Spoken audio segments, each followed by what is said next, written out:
Black people, I want to say this to you, it is only black children who are pushed to follow your passion. Your money may not be in your passion. That's right. Your passion may be your hobby. I better say that again. Say that again. Your passion may be your hobby, not where the primary source of your income comes from. And so you got to figure out, what can I do that amasses for me wealth that I don't necessarily like doing, but it meets the need and does the ministry base. And so before it is that you go putting a second mortgage on your house and selling the baby's milk, your passion of making pound cake may not be good when you live around a bunch of vegans. You know what I'm saying? Yeah. Jamba Juice does not sell in Decatur. JJ's Chicken does. Because you got to know what the market is, do the demographic study, and figure out why some stuff works in some places, other stuff does not work in other places. And so I often say to my sons and daughters in ministry, you have to do anthropology to your theology. Exegete the culture and the society to figure out what it is that you're going to do. My first 6 months at New Birth were a disaster. My first 6 months was a disaster because I was trying to do ministry in Stonecrest like I was in Baltimore. And I didn't know the difference between the two demographics. And so you got to figure out, who am I really pressing? Who am I intriguing? Who am I going after? And do I represent the brand I'm marketing to? Yeah. So I am not doing a ministry that is built on the strength of the family, and I'm a single pastor. It ain't gonna sell. We're the first lady. We're the Christmas cards. We're the marriage retreat. Y'all ain't hear me? So your brand has got to be able to match that model if you are used as the product to that bank. Now, if you're going to be behind the scenes, sell it all. Do it all. But it's got to match what it is that you do, how it is that you function, where it is that you go. Tyler Perry can only do Medea because he didn't have a dad.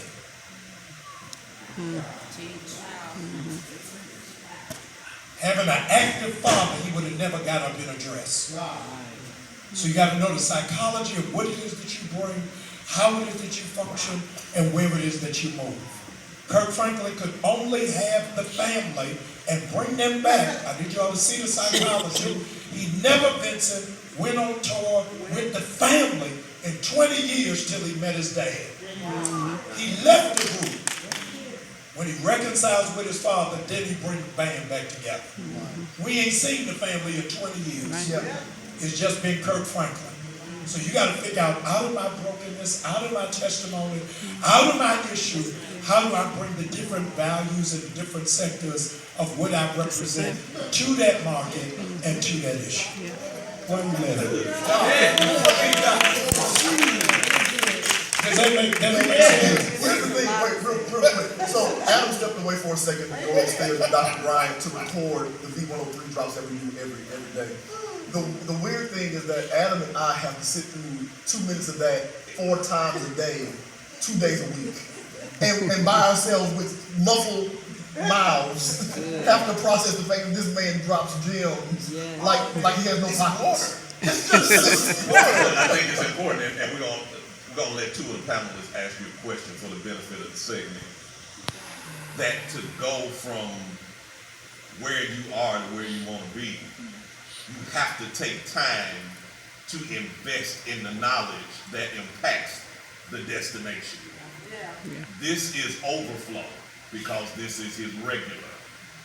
Many of us think that once we're in our craft, we don't have to refuel, relearn, and continually develop. So many of us stay there. And the reason we have him on this panel in this segment is because this is where many people get stuck. They get stuck in medium size.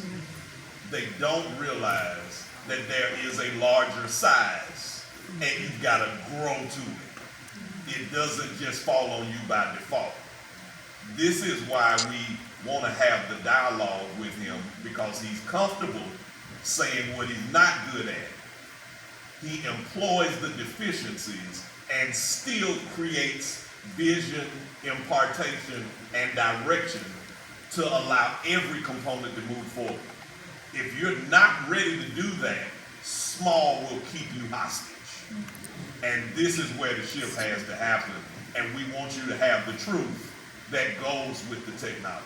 Adam, you had a question. I mean, so, you know, we had talked about self-awareness earlier, and Doc, how you just laid, I mean, I don't think Doc was even on the minute, and you just laid this out. Yeah. You know, but Doc, I had to ask you the question real quick.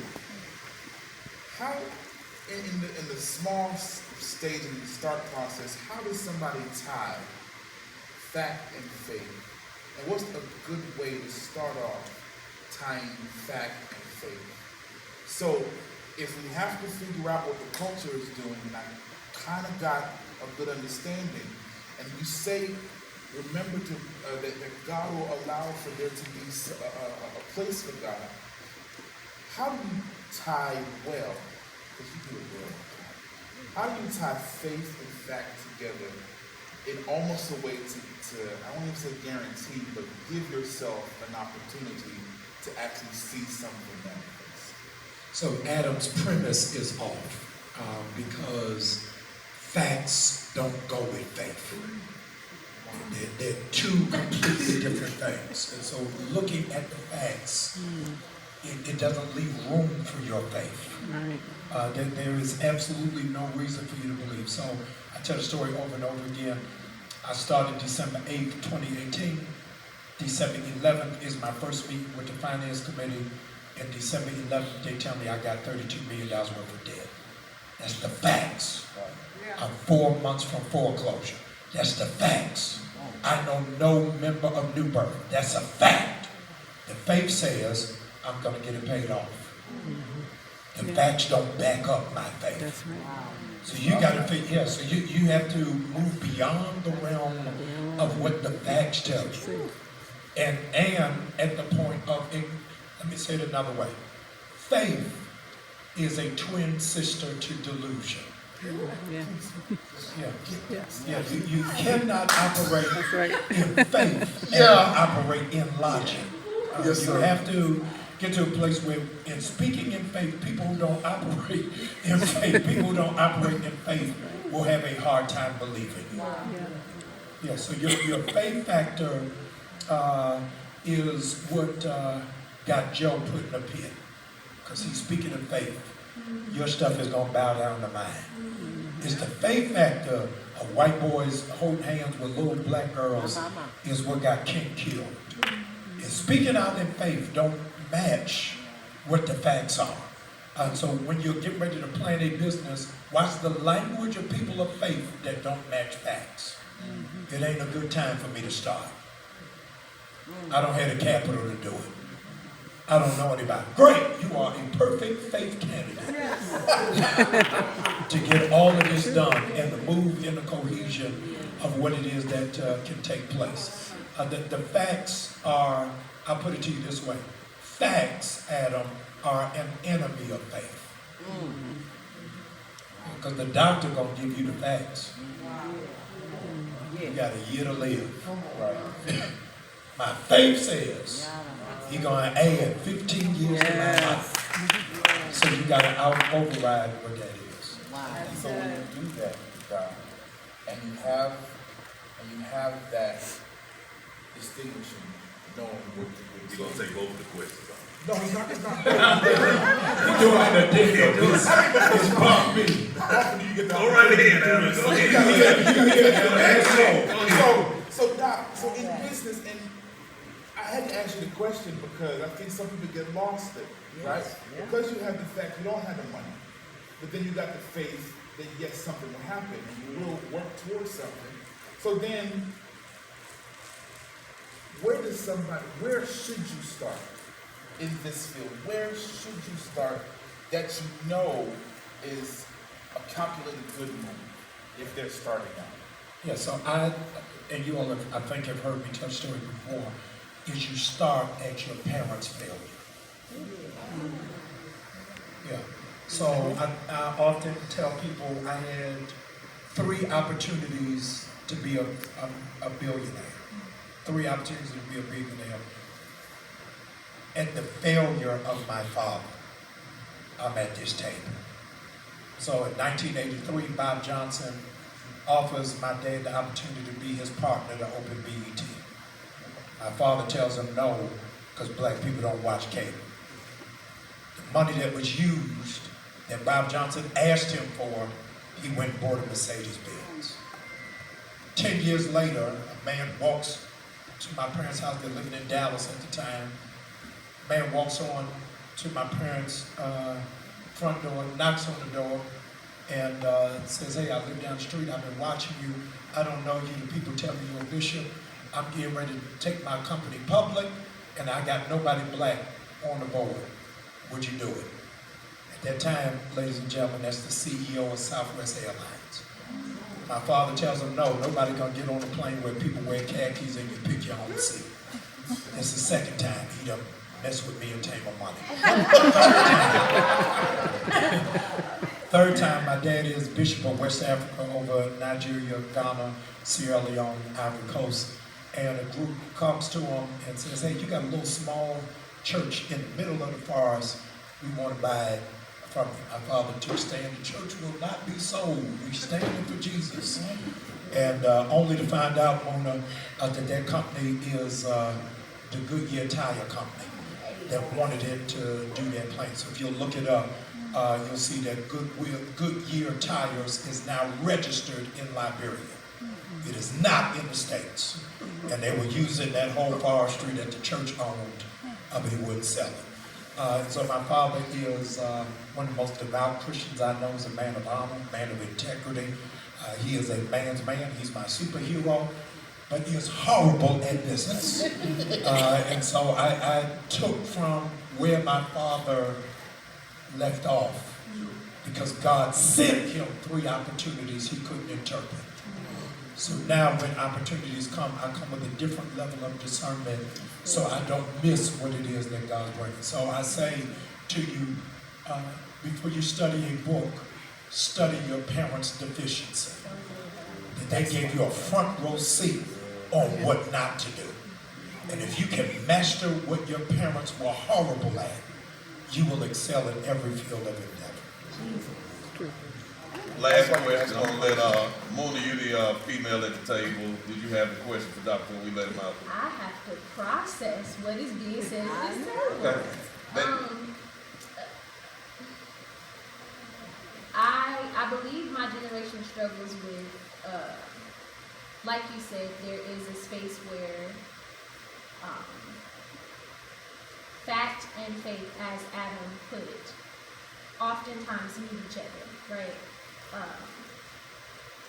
Can you, in words, scale what, like, should we all go for the big business? Should we all go for the big move, even in starting at our parents' failure? Can you scale what success looks like Yes. for people who may not have that stage? Yes. Yeah. So can you imagine LeBron James' best friend, Rich Paul, who made him a manager? Yeah. And Rich Paul is 2 inches taller than me, will never be able to play basketball, or was not in competition with his friend. Right. He says, I'm glad to be a manager. And so Commands, as of Wednesday, he has brokered $5 billion worth of deals. So the going standard is that your manager gets 20%. I'm English, not math, y'all calculate what's 20% of what that is. So he is able to live 5 houses down from LeBron, hear this, without dribbling a basketball and without asking LeBron for money. A lot of our black boys, Mr. Mark, because we only see ourselves on the court and never see ourselves in the back office. So in being big, we have small placed ourselves to be the talent. We want to be the star. And we don't know that the money is made off field.